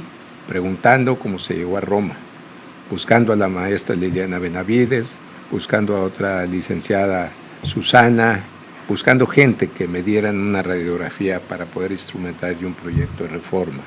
Y después de más de un año, presento al Senado de la República la primer ley, la que está en vigor, que después se agregaron allí otros senadores cuando ya estaba mi reforma planteada, también es cierto, por el PAN fue Adalberto Madero, por el PRD una persona y por el otro partido. Pero al final de cuentas, de las 4 salió una, que era lo que más importaba, pero dejo constancia de que el primero en presentar la ley que hoy beneficia a los discapacitados, que son millones, esa fue presentada por un servidor. Otra reforma que recalco fue la aportación para la materia de procuración, impartición de justicia, prevención y centros penitenciarios, fue reformar el quinto de la coordinación fiscal, que ordenaba recursos en millones de pesos a los estados, pero que casi a veces nunca se los mandaba. Entonces tuve que reformarlo para poner una fecha fatal para que el dinero estuviera en cada estado. ¿Sí? Otra de las cosas que quedan históricas es haber ganado para Nuevo León y para un personaje la medalla más prestigiosa, la más suprema que da el Senado de la República, la Belisario Domínguez, donde concursamos 27 de los 122 senadores. Al final de cuentas quedamos 3 y yo la logro para un extraordinario médico, un brillante señor, llamado en su momento el Benemérito de la Salud, para don Carlos Canseco González.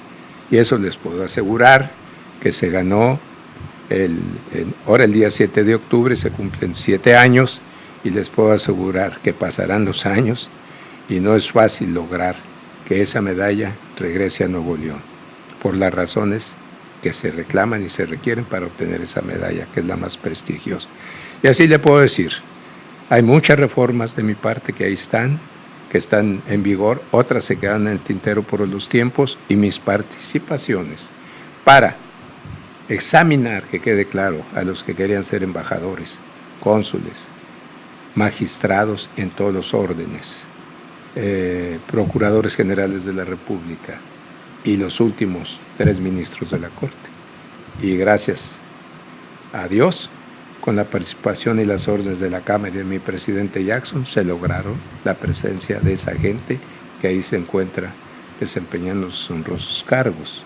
Es decir, no es la tribuna la que le da al senador, no es más que presencia al exterior. Lo que nos da son las leyes que hacemos, las comisiones que integramos y las comisiones que decidimos la presencia de leyes. Y en esas, repito, Gobernación y Estudios Legislativos segundo, fuimos los que más leyes llegamos a plantear, a estudiar y a sancionar para que ya estén en México vigentes. El licenciado Rubén Sarasúa es mi amigo. Gracias. Ha salido bueno para evadir algunas preguntas, pero con base a todo lo que está diciendo del Senado de la República, le replanteo de otra manera la pregunta. El box, ahí voy. ¿Va a regresar al Senado de la República? No, mire, no. Yo quiero ser honesto, mire. Por eso hablé de que no puede haber ambición desmedida. He considerado siempre la política como aquella que es de tiempos y espacios. Yo creo que los tiempos y los espacios son para otras gentes ya.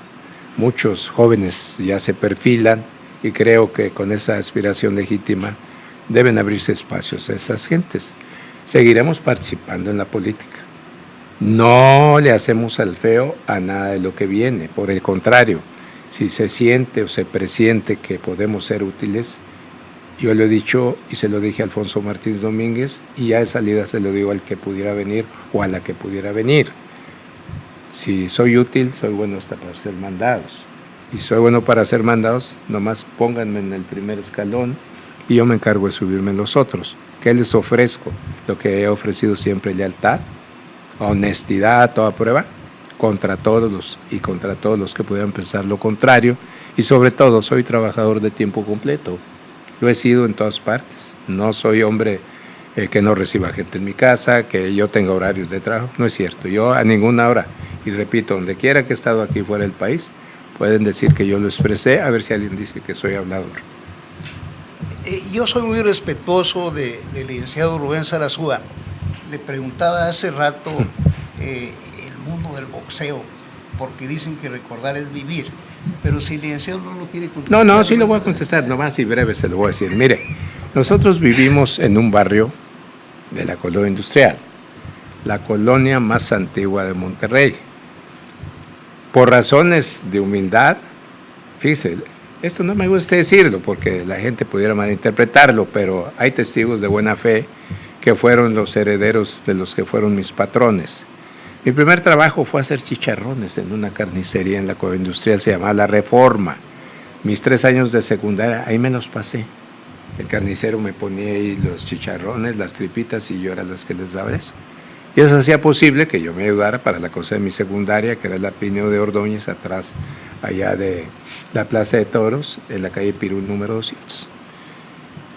Pero era la época de que jugábamos fútbol con tierra y había pleitos, y a mi hermano y a mí nos gustaban mucho los pleitos, eso es la verdad. Pero resulta de que un buen día se nos ocurre poner unos mecates en el piso alrededor, y costales que los llenábamos de acerrín, los mojábamos y le tirábamos ahí, o sea.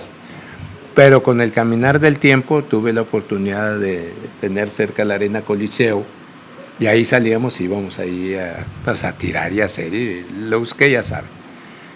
Así pasó el tiempo y de la noche a la mañana me vi inverso porque yo tenía muchas relaciones con el aspecto del boxeo. Le voy a decir por qué. Me toca en suerte que mi gran amigo Polo González Sainz me pide que sea director de espectáculos en aras de que ahí andaba yo en ese medio. Pero no solo fuimos a ese medio, sino que fuimos a lograr otras cosas más positivas. Una plaza de toros Monterrey que nunca en la historia se abría más de 6 ocasiones al año, porque eran nomás toros. La abrimos para que hubiera artistas, luego lucha libre y muchos espectáculos. Y en ese caminar, de repente, pues yo tenía que designar al presidente de la Comisión de Box y de Lucha, y ahí puse un personaje que para mí es el hombre más conocedor del mundo en materia pública, como es el señor Juan José Guerra. Y un doctor que en paz descanse, que era extraordinario, el doctor Romeo García de Benavides, médico de plaza, y un ingeniero maravilloso, Armando Garate, juez de plaza allá en Los Toros.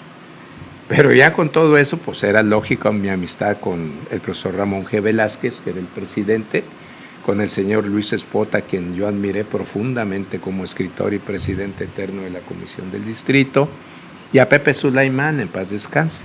Y gracias a Pepe, pues por ahí vinieron a buscarme muchachos para que los apoyara, y ya cuando creímos, pues ya íbamos rumbo a Tokio, Japón, en la búsqueda de un campeonato mundial contra Kuniaki Chibata, la fecha 19 de mayo del 72 en la Universidad Nihon de Tokio, y logramos traernos para México, para Nuevo León, en el Campeonato Mundial de Peso Pluma. Pero coadyuvando con la gente que venía, hizo posible que aquí se vinieran peleas de campeonato mundial como Rafael Herrera, Rodolfo Martínez, Adolfo Purit, Mantequilla Nápoles, traer por primera vez a este país al más grande peleador que ha dado Panamá, Roberto Manos de Piedra Durán, traer a Rubén Olivares, a Chucho Castillo, a Vicente Saldívar, todos esos personajes que hicieron que ya mi incursión en el boxeo pues ya era andar en las televisiones. Nos recibió el presidente de la República, Echeverría, Julio Camelo nos da las llaves de la ciudad, nos recibe el gobernador Farías, y ya me convertí en parte del boxeo, ¿sí? Pero era un pasatiempo que me permitía, dentro de todo el complejo del trabajo o de la ausencia del trabajo, pues atemperarlo, porque me gustaban mucho los golpes. Es bueno, padre. Pues si no soy bueno, cuando menos yo le digo que a mí nunca nadie me ha pegado. Pero nunca he sido buscador de pleitos, soy muy respetuoso con todo mundo. Eso sí, soy exigente, no permito que a mí se me falte el respeto. Eso lo digo aquí y de frente. Pero yo jamás a nadie se lo hago. Yo hago de las frases de mi padre frases lapidarias, y la que más llevo con mayúsculas en el diccionario de mi vida: siembra humildad y cosecharás todo lo que tú desees. Y me ha ido bien. Bueno, pues ya nos dijo, ahora sí el licenciado, lo del mundo del boxeo. Algunos conocíamos esta parte de su vida, otros no. Pero yo quiero regresar otra vez, licenciado. ¿Qué va a hacer durante todo este tiempo? ¿Ahorita? Unidad. Sí, mire, revolucionaria. Ahorita ya la estamos haciendo. Desde que tomamos posesión, integramos ya nuestro equipo de trabajo, con un representante en cada municipio, con consejeros en las comisiones municipales del estado, en los 50 y tantos municipios. Estamos ahorita, me interesa mucho participar de la mano con el partido, que es mi partido, con la rectoría de Eduardo Bailey y su equipo de trabajo, con el mandato de César Camacho a nivel nacional, que fue mi compañero de cámara, y lo mismo que mi presidente, Humberto Roque, para que ganemos las elecciones. Las elecciones se ganan el mismo día del proceso, pero para que se ganen se tiene que pavimentar un camino, el camino primero de la unidad y el camino de la defensa de los derechos del voto, pero el llegar a la gente con proyectos, con programas, no con problemas, porque los problemas los tenemos, y ver los candidatos o candidatas que vayan a representar a nuestro partido, que tendrán en nuestra organización un adherente con firmeza para trabajar al lado de ellos, para trabajar con quien nos diga y donde crean que les podemos ser útiles.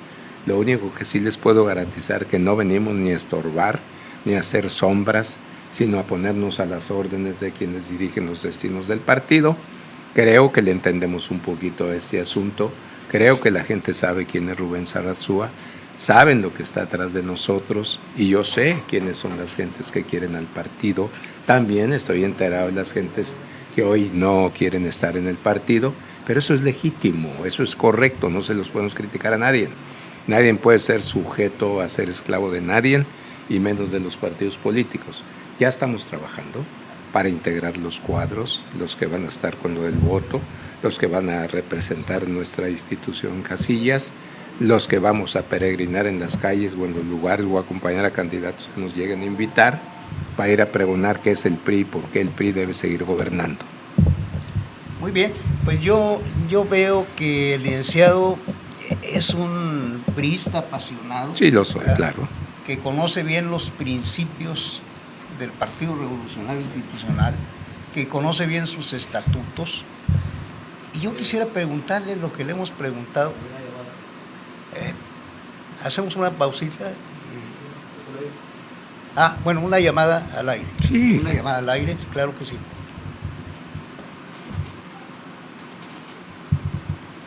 Bueno. Buenas tardes. Buenas tardes. ¿Estamos al aire? Estamos al aire. Gracias. Me da mucho gusto que me dé la oportunidad de saludar al licenciado Rubén Sarrazúa. Aquí se lo paso, ¿sí? Nomás me dice usted quién es. Soy Javier López Garay. Javier López Garay. Sí, señor. Bueno. Yo vivo en televisión. Sí, a sus órdenes. Sí, señor. ¿Cómo estás, Pepe? Bueno, habla su servidor, el licenciado Sarrazúa Rocha. Señor, le faltan cosas por decir. Habla Javier López de Huichiván. A sus órdenes. Le falta decir que usted por muchos años ha sido representante del gremio artístico, me consta personalmente, y lo principal que ha ayudado usted a mucha, pero mucha gente, entre discapacitados y gente humilde, y me consta, y eso lo tenía que decir yo porque usted no habla de eso. Usted se queda callado cuando le preguntan que a quién ayuda, y esa nobleza me encanta, por eso creo que creo que puedo decir que soy parte de su ejército de amigos, señor. Hombre, Javier, se lo agradezco mucho. Miren, la vida cuando viene uno a crecer y a nacer, viene a servir y no a servirnos de quien ayudamos para transmitir que estamos haciendo cosas, ¿no? Yo creo que lo que dejamos, lo dejamos en conciencia y con conciencia, y lo que más puedo yo aquilatar es el respeto que me gano de tanta gente.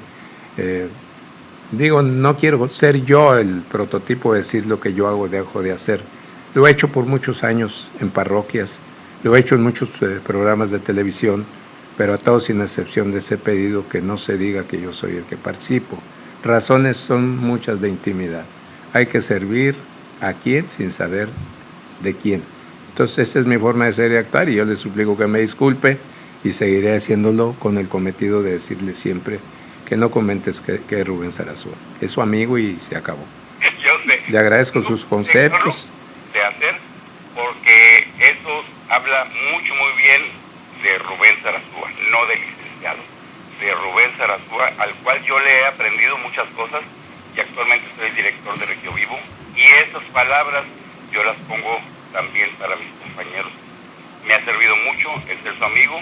Le dejo un fraternal abrazo, licenciado. Se lo retorno con mucho afecto y con mucho respeto. Hasta luego. Gracias. Gracias. Javier, bueno, ya se nos fue.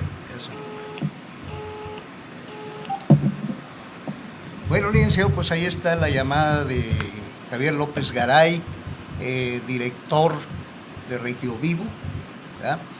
No el director general es, ya lo conoce usted, a quien mandamos un saludo, que debe estarnos viendo por allí, mi estimado jefe Leopoldo Espinosa Benavides, le hacemos llegar un saludo.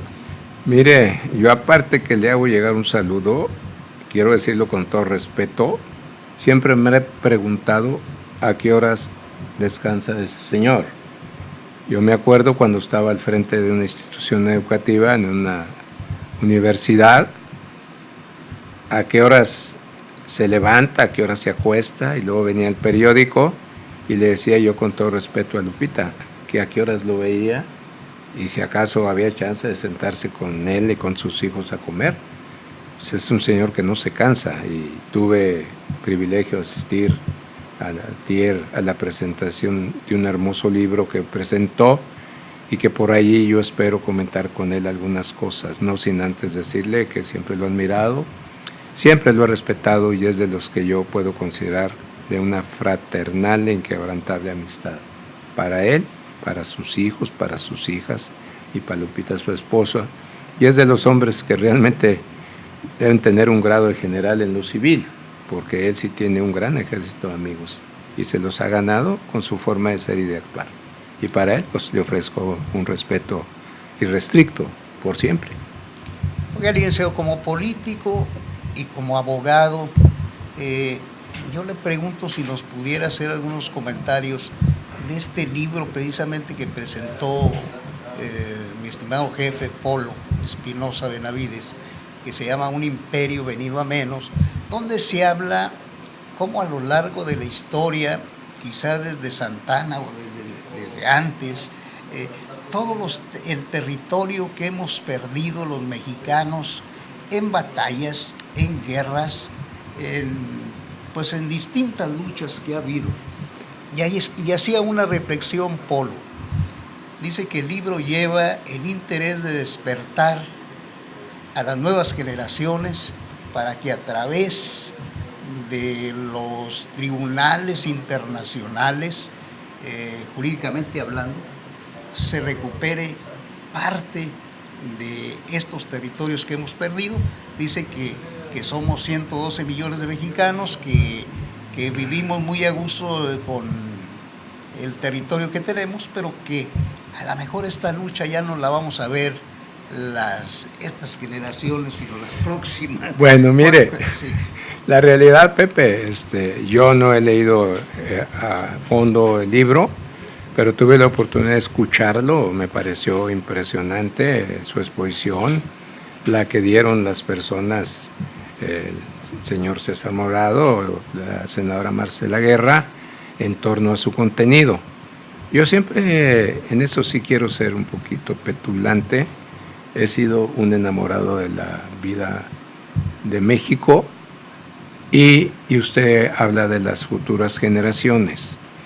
Yo quisiera que las presentes y las futuras les diera por conocer la historia de México, porque es muy triste ver cómo generaciones presentes y anteriores a la presente desconocen la vida de México.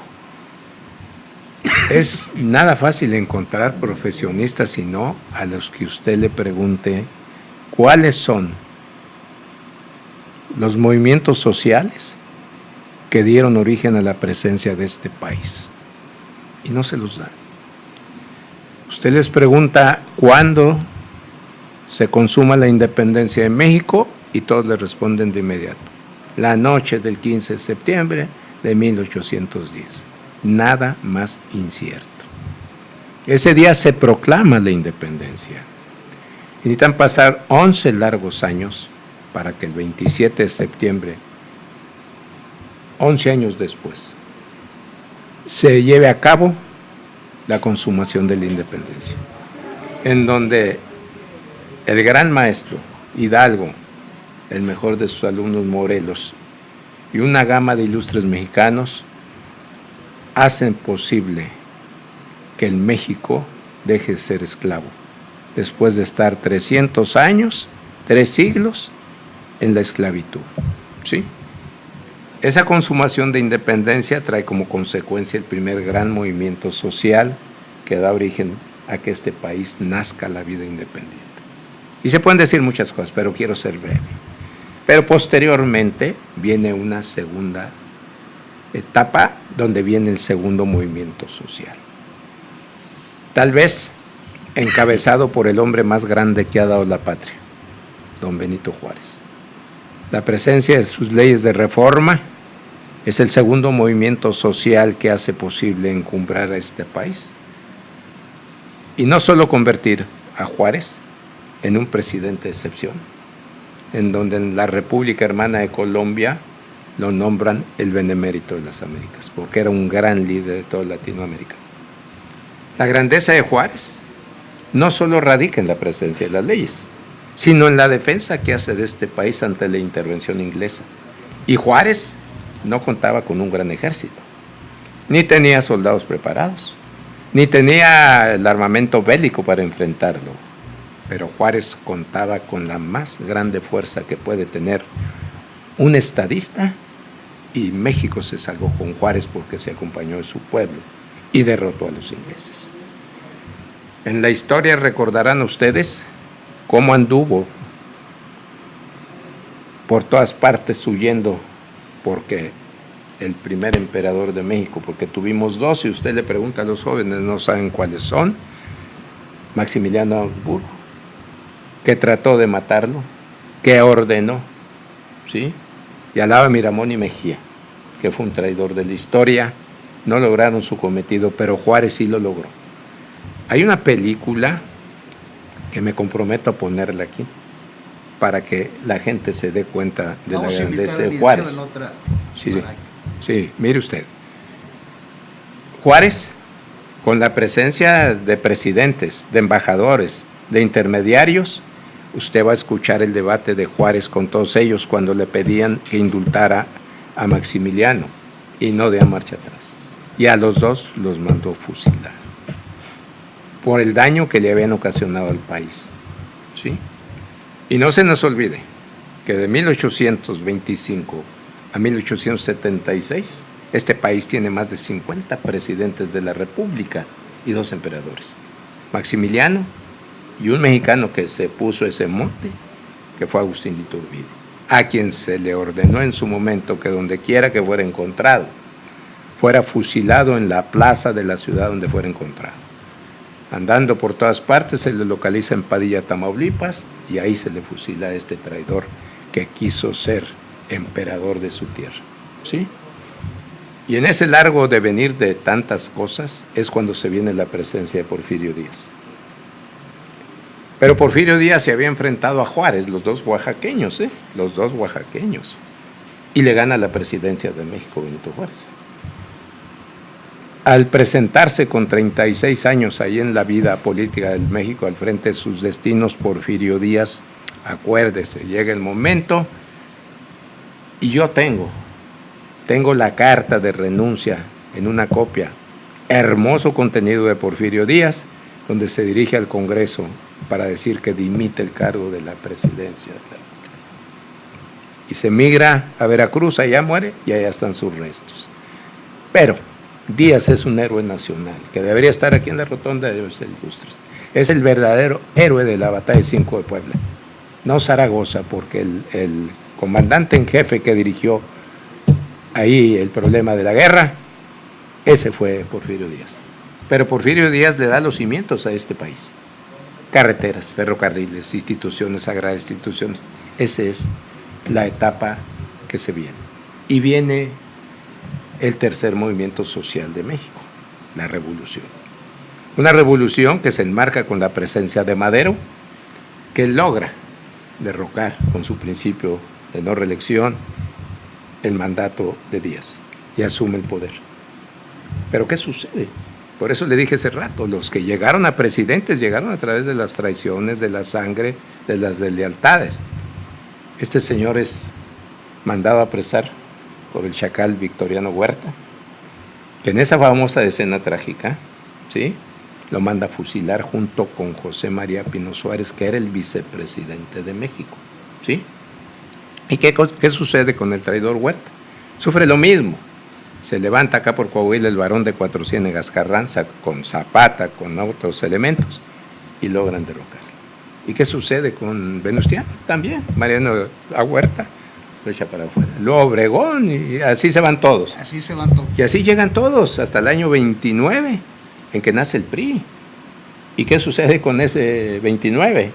Un señor general, Plutarco Elías Calles, que estaba descansando aquí en su hacienda Soledad de la Mota, en General Terán, es convocado a México, y en México forma el PRI, con el afán de terminar ya las luchas intestinas, que dieron mucha muerte a tanto mexicano. Sí. ¿Sí? Licenciado, nos están indicando ahí que se nos ha terminado el tiempo. Pues ¿para qué le mueve? No, vamos a invitar en serio al licenciado, primero a que nos cumpla el compromiso ese de la película. Sí, se la voy a hacer llegar de inmediato. Y pues que nos siga dando estas aportaciones tan importantes de la historia para los jóvenes que creo que hoy se están interesando ya por la historia. Ojalá. Dos cosas yo pediría a los jóvenes, que nunca he dicho que son, ¿cómo dicen? Las futuras generaciones de México. No, son permanentemente lo más limpio, para mí lo más limpio y lo de mayor buena fe son los jóvenes en este país. Pues muchas gracias, licenciado. Por el contrario, gracias por invitarme. Hay gente esperando ahí el próximo programa. Si no le seguíamos. No, yo encantado. Pues muchas gracias. Gracias al licenciado Rubén Sarasúa por su tiempo, por esta entrevista tan amplia, donde conocimos algunos matices de su vida que no conocíamos. Muchas gracias y feliz domingo. Buenas tardes.